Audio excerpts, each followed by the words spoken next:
اعوذ باللہ من الشیطان الرجیم بسم اللہ الرحمن الرحیم۔ آیت نمبر 8۔ وَلَئِنْ اور اگر اخرنا ہم مؤخر کر دیں، ہم ڈھیل دے دیں، عنہم ان سے العذاب عذاب کو، الی امتن ایک مدت تک، معدودہ گنی ہوئی، ہم انہیں گنی چنی ہوئی مدت تک مہلت دے دیں یا عذاب کو مؤخر کر دیں یا ان کو ڈھیل دے دیں، لا یقولن البتہ کہیں گے، کون؟ کفار مکہ یا مشرکین مکہ، ما یحبسوہ کس چیز نے روک رکھا ہے اس کو، عذاب کو کس چیز نے روک دیا ہے۔ نبی اکرم صلی اللہ علیہ وسلم ان کو کہتے تھے بھی عذاب ہے، مرنے کے بعد اٹھنا ہے، جہنم ہے، ٹھیک ہے جی۔ وہ کہتے تھے لے آؤ عذاب۔ کون سا عذاب؟ ابھی تک عذاب کیوں نہیں آیا؟ ٹھیک ہے جی۔ تو اللہ تبارک و تعالی ان کو مہلت دیتا ہے۔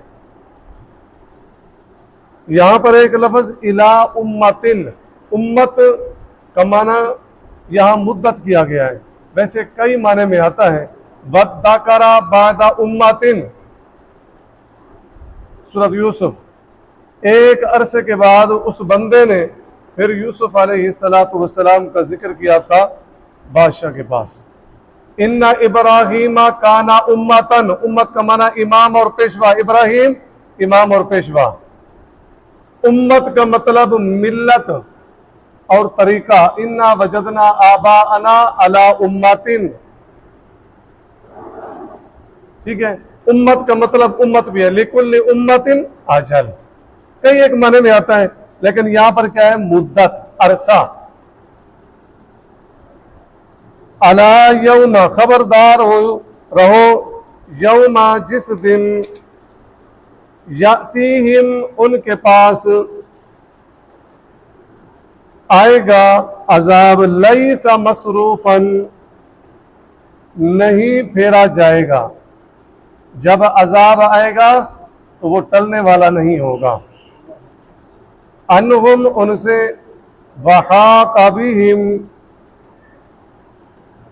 اور گھیر لے گا ان کو، ما کانوا بہ یستہزئون جس کا وہ استہزاء کرتے تھے۔ کفار مکہ، مشرکین مکہ جو کہتے تھے کہ لے آؤ عذاب، لے آؤ عذاب، جو جلدی مچا رہے تھے وہ بطور استہزاء کے کہتے تھے کون سا عذاب؟ کس چیز نے اس عذاب کو روکے رکھا ہے؟ کیوں نہیں آ رہا؟ تو یہ جو مہلت ہے تو اس میں انسان کے لیے سبق ہے۔ اللہ جو مہلت دے رہا ہے وہ اپنے آپ کو سنوار لے، اس کی پکڑ کسی وقت بھی آ سکتی ہے۔ جب اس کا عذاب یا اس کی پکڑ آتی ہے تو پھر وہ اس سے بچ نہیں سکتا۔ وحاق بہم ما کانوا بہ یستہزئون۔ وَلَئِنْ أَذَقْنَا الْإِنسَانَ، وَلَئِنْ اور اگر اذقنا چکھائیں ہم الانسان آدمی کو یا انسان کو، منا اپنی طرف سے، رحمتاً رحمت، ثم نزعناها پھر کھینچ لیں ہم اس کو، کس کو؟ اس نعمت کو، اس سے لے لیں، منہ اس سے، انہ بے شک وہ انسان، لا یئوس کفور البتہ نا امید اور نا شکرہ ہے۔ یعنی اللہ تبارک و تعالی اس کو کوئی نعمت دے دیتا ہے کچھ دیر کے لیے، اور نعمت کے بعد پھر کیا ہے؟ اس کے لیے کسی تکلیف میں، کسی پریشانی میں، تو انسان جو پہلے والے حالات ہیں جو اچھے تھے اس کو بھول جاتا ہے۔ انہ لا یئوس کفور، وہ نا امید ہو جاتا ہے، کیا میری حالت ایسے رہے گی؟ کفور، نہ شکرہ ہو جاتا ہے۔ آگے دیکھیں، وَلَئِنْ أَذَقْنَاهُ اور اگر چکھائیں ہم اس کو، أَذَقْنَاهُ نعما نعمت، بعد ضراء سختی کے بعد، حالات سخت تھے، مشکل تھے، ٹھیک ہے جی، اس کے بعد اللہ تبارک و تعالیٰ نے حالات صحیح کر دیے، آسان کر دیے، معاملات آسان فرما دیے، صحیح کر دیے۔ مست جو اسے پہنچی تھی، اللہ تبارک و تعالی سختی کے بعد خوشحالی دے دیتا ہے، یوں سمجھیے، جو اسے سختی پہنچی تھی اس کے بعد کیا ہے؟ خوشحالی ہے، تنگی کے بعد آسانی دے دیتا ہے۔ لا یقولن، البتہ وہ کہے گا یا کہتا ہے، ذہب السیئات، ذہب چلی گئیں، السیئات برائیاں، انی مجھ سے، میرے جو پہلے حالات تھے نا بس وہ ختم، اب خیر ہی خیر ہے جی، اب آسانیاں ہی آسانیاں ہیں۔ انہ، بے شک وہ انسان، لفرح، خوشیاں کرنے والا، فخور، تکبر کرنے والا ہوتا ہے۔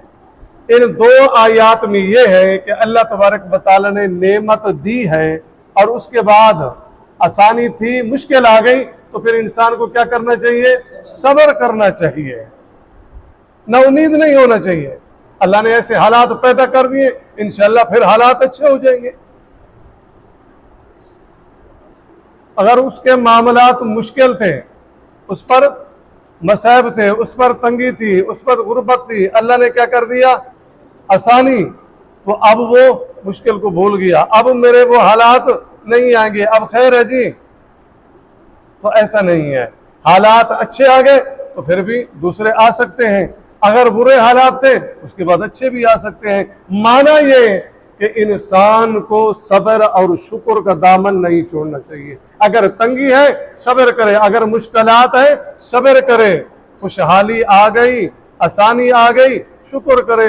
جس طرح صحیح مسلم کی حدیث ہے، اللہ کے رسول صلی اللہ علیہ وسلم نے فرمایا، عجباً لامر المؤمن، ایک مومن آدمی کا معاملہ بڑا تعجب والا ہوتا ہے۔ ان امرہ کلہ خیر، مومن آدمی کا سارا معاملہ خیر پر مبنی ہوتا ہے۔ اگر تنگی آ گئی صبر کرتا ہے، صبر خیر ہے، اگر آسانی آ گئی شکر کرتا ہے تو وہ بھی اس کے فکان خیر اللہ، حدیث کے الفاظ، شکر بھی اس کے لیے نیکی، صبر بھی اس کے لیے نیکی۔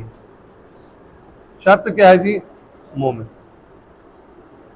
محدثین کہتے ہیں اگر ایمان کو دو حصوں میں تقسیم کیا جائے، ایمان کو دو حصوں میں تقسیم کیا جائے تو ایک صبر بنتا ہے، دوسرا شکر بنتا ہے۔ اچھا جی، انہ لفرح فخور، بے شک وہ خوشیاں منانے والا اور فخر کرنے والا ہوتا ہے۔ اللہ تبارک و تعالیٰ کے فرما رہے ہیں الا الذین، سارے ایسے نہیں ہوتے، سارے ایسے نہیں ہوتے کہ خوشیاں کرنے والے اور تکبر کرنے والے، الا الذین، مگر وہ لوگ، صبروا، جنہوں نے صبر کیا، وعملوا الصالحات، اور کام کیے اچھے، اولئک لہم مغفرہ، یہ وہ لوگ ہیں ان کے لیے مغفرۃ، بخشش ہے، واجر کریم، اور بہت بڑا ثواب ہے۔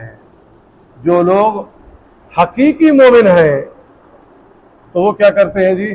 صبر کرتے ہیں، وعملوا الصالحات، اور ان کے کردار سے کیا ہوتا ہے؟ عمل صالح، صبر ہوتا ہے۔ تو ایسے لوگوں کے لیے مغفرت کا اعلان بھی ہے اور بہت بڑا ثواب بھی ہے، بہت زیادہ اجر بھی ہے۔ سبحانک اللہم و بحمدک، نشہد ان لا الہ الا انت، نستغفرک و نتوب الیک۔